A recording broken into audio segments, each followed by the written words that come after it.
Hello guys! Tara, manood tayo ng fireworks competition sa MOA. Maaga nga akong nagready ng almusal para sa mga bata kasi kasama namin si Kuya ko, bawal malate. May rendezvous kasi siya sa Vertis North. Andito na nga kami. Nakakapagtaka, walang traffic. Ang daming pets dito. Ang cute. Meron kasi silang cat and dog park. Soft launching. Dito nga kami tumambay habang naghihintay. Mga bata, ang hilig nilang magkape. Pag mapait naman, ayaw nila, 'di ba? Free lang magpiano dito. Ang galing nga nila sir, nakausap namin sila. Retired pianist pala.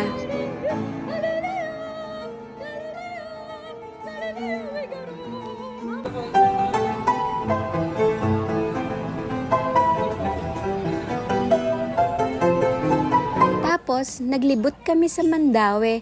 Nakakawili magtingin ng gamit sa bahay, no? Parang interior designer tayong lahat.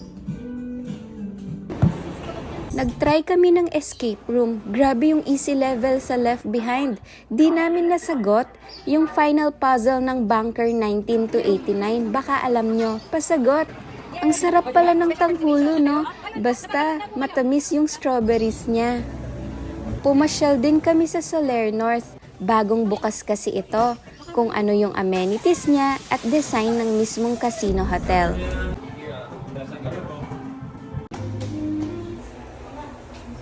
Mangrove-inspired siya.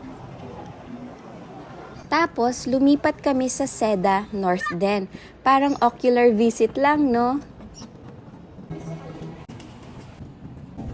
On the way na kami sa MOA, kaya pala walang traffic kaninang umaga, andito lahat. Grabe ang traffic kahit sa Skyway. Dito kami sa Pitt's Place, consumable yung rate, para kakain kami habang naghihintay ng fireworks.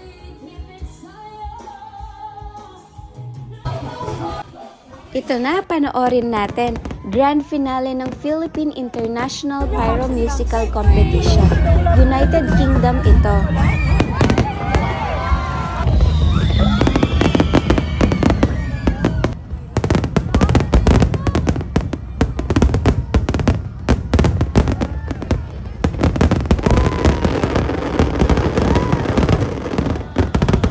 Philippines naman ito.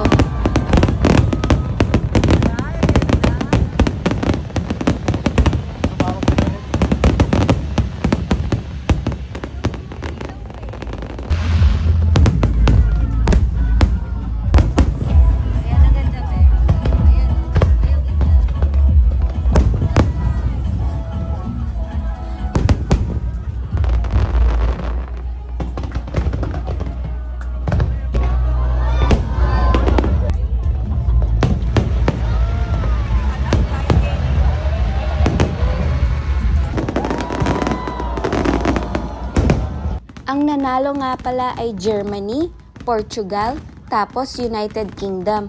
Sobrang nag-enjoy kami. Nakakaiyak nga para kasing mga pixie dust yung fireworks.